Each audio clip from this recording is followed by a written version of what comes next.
What's up, everyone? Mark Price here at devslopes.com. Moving on and forward with our application.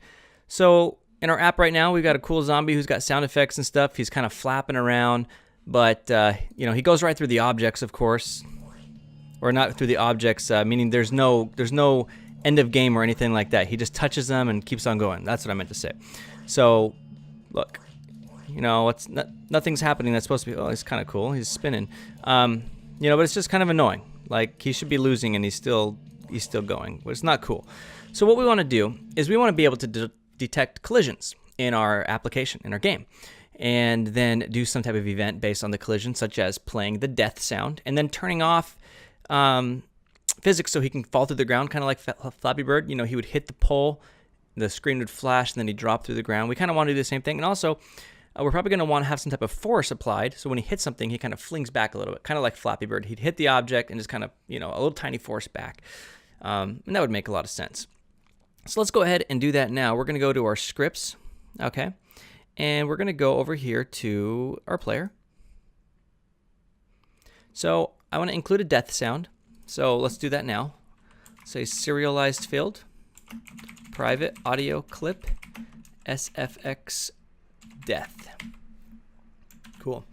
I want to show you something very, very, very important, which is going to significantly help you in your application development, especially if you're a new programmer. Okay, and that's the notion of making assertions on some of your fields. Okay, especially the things that are serialized that you absolutely need in your application.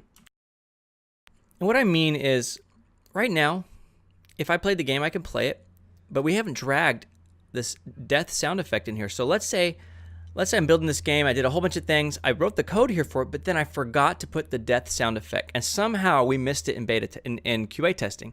So it goes out to the users who are going to play the game, an update maybe, and it's not there. And people are like, "Oh, what's going on? It's so weird. The death sound's not playing." 1-star review or whatever platform your app's on. It's really, really bad.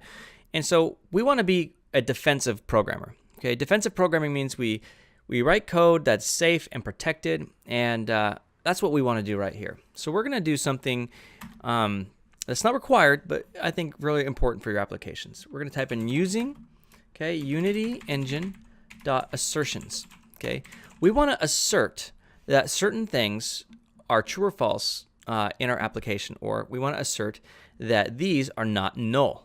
Meaning, if we press the play button on this game and we forgot to put the audio clip, drag it in, we need to know about it. We need an error of sorts. So we're going to create an awake function here. This is a built-in Unity function. Awake is called before start. Start is where you should initialize things in your game. But awake is a good place for assertions and things that need to happen before start. And if you want to learn more about awake and what you should use it for, go to the Unity documentation and look up the awake function. And what I'm going to do here is just make an assertion to make sure we've got our audio clip. So I'm going to say assert dot is not null sfx jump assert dot is not null sfx death. Okay, so all we're doing is we're saying, hey, when this starts off, these can't be null.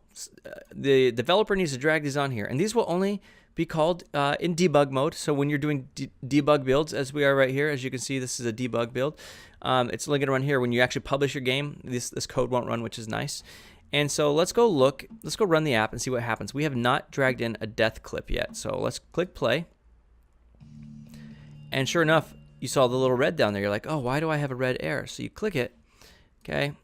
And there, sure enough, it says this one's wrong. If we look back at Unity here, it says assertion failed, value was null, expected, value was not null.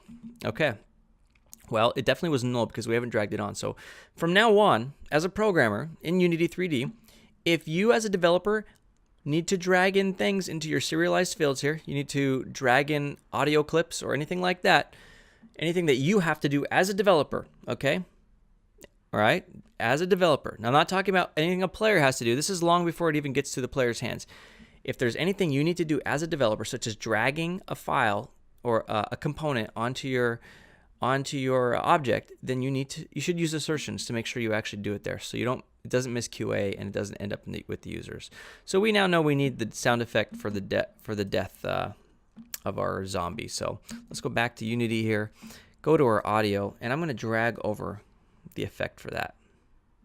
Okay, click the player, and let's scroll down, and sure enough, there's a slot for it for the death, and we're going to drag in this zombie groan. Okay, so that's there now, and that's great. And of course, if we play it this time, that error should not be there, which it's not. It's not there in the console at all, which is really nice. Very cool. I do want to get rid of this reach the target print. It's spamming our console. There we go. It's in our rock.cs. Back to the player here. Okay, so what we've done is we've just made sure that our public audio clips here, our serialized fields, are not null. They have to have sound effects in them, which is defensive coding, which is very good. And then what we want to do is we want to detect whenever the character hits an obstacle. That's what I was trying to say. You ever like try and not say okay? Like think about it, like when you're talking and you just keep talking, but you keep saying and then you sound like an idiot. Well, the alternative is not saying but then having pauses of silence like we just did, like I just did, and then you look like a dummy too. So which one makes you look more dumb? That's the question. Let me know, and then I'll do the opposite. Okay, so fixed update. This is our jumping. We need one for the collision. How do we detect collisions in Unity? Well, there just so happens to be a built-in function. Void on collision enter. Okay, and it passes in a collision object. This parameter is optional. Okay, this collision parameter is optional. If you absolutely don't need to know any of the information in this object here, you just need to detect a generic collision, don't include it here. The reason why is this will perform calculations, and it's just an unneeded operation in your game and make it slower. So if you don't need to use it, then don't use it. If you do, then do. We're going to use it. And what we're going to do is detect which object it hit against, because let's say in the future we might have a coin or something like that. We don't want to end the game when he collects a coin, but we do want to end the game when he hits an obstacle. So we're going to say if collision.gameObject.tag equals obstacle. Let's talk about this. So it's going to, the collision is the other object that that's colliding with it. And then what it's going to do is it's going to grab the game object itself. Okay, so the game object in the Unity. So what does that mean? See this rock here? If I select the rock up here, this is a game object. Okay, so this upper level object is a game object, and game objects can have tags. All right, are you with me so far? And so here's the tag right here. Right now it's untagged, so we're probably going to need to create a tag. So you click tag and you click add tag, and then right here where it says list is empty, click the plus sign. We're going to add a new tag named obstacle.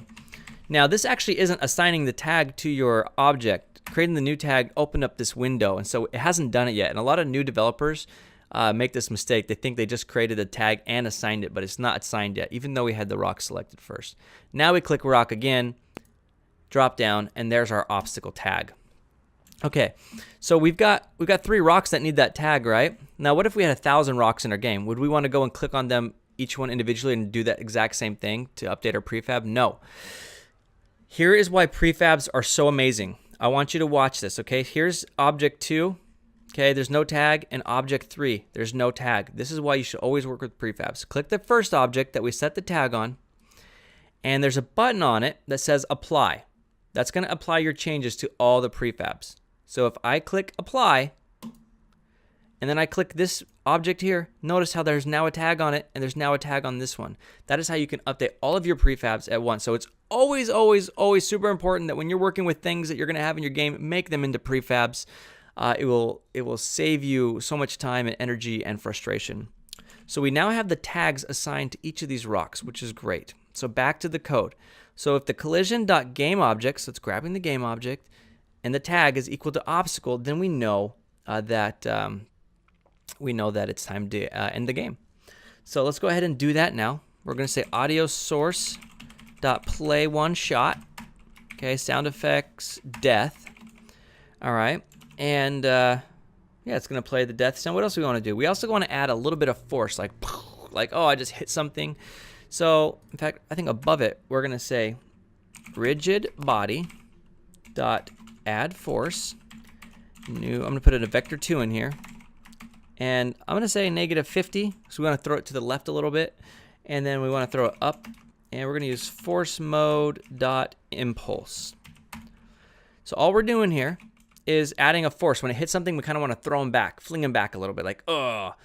But the problem is he's still affected by physics at this point. Like, he could hit the rock again, and we want him to fall through the ground, okay?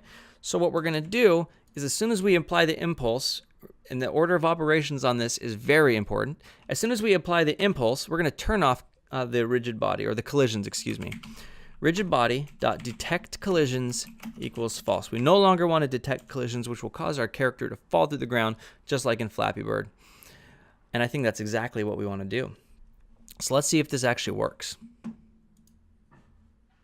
Isn't it crazy how just a few lines of code can make so much magic in your game? Unity makes it very easy for us. So we're jumping. Let's see if we can jump over this first one. Don't hit it. Okay, woo, we made it. Let's go to the second rock this time.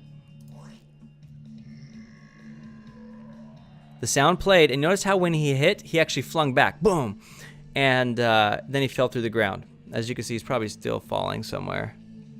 Yeah, he's gone. Yep, I don't know where he is. Let's actually click him and see. Yeah, he's falling. If you double click it, these numbers, see how he's still falling. Obviously, that's not what we want to do, but we're getting there. Okay, so this is really cool stuff. I think we're going to call this video done, because we could go further talking about game state and making like the platforms and stuff stop moving. But there's a little bit more to go into with that. We need to create a game manager of sorts and work with that. So we're going to have this video done, and let's talk about what we learned today. We learned how to be a defensive coder by creating assertions. Okay, on your serialized fields, you don't want them to be null. Anything that a developer must do before you publish a game, you should have assertions on. So if a developer was supposed to drag a clip in here, or a developer was supposed to set a default value, make sure you do an assertion, because when you're debugging, then you'll get the errors and you'll know that it needs to be fixed. Super important. Your games are going to have way less bugs if you do this. And if you don't understand it, just do it anyway. Over time, you'll understand it. The other thing we did was we learned how to detect collisions, okay, using the built-in on-collision enter. Now, keep in mind, this player script, or this script is attached to our player object where the collision is actually happening. If the script was on the wrong thing, okay, this is not going to be called. So this is happening on the same layer that the collider's on. That's really important, okay? The collider and the rigid body. Okay, very, very important. So whenever another object touches this object that the script's attached to, it's going to pass in the other object's collision, or the collision in general, and we're going to detect what object it is that we're hitting. So collision.gameObject, we're grabbing the game object and we're grabbing the tag. If it's equal to the obstacle, okay, let's just add some force, -50 and 20, just a little bit of an impulse, say, oh, I hit it. And then let's turn off the collisions at that point, so he just falls down. And what's cool about this is the force and the physics will still be happening to the character itself, but it won't collide in any more things. So your impulse will finish, and he'll just fall through the floor, which is great. And then of course we're playing the death sound. You know, he just died. So really cool stuff here. Let's go ahead and move on and forward. Mark Price at devslopes.com.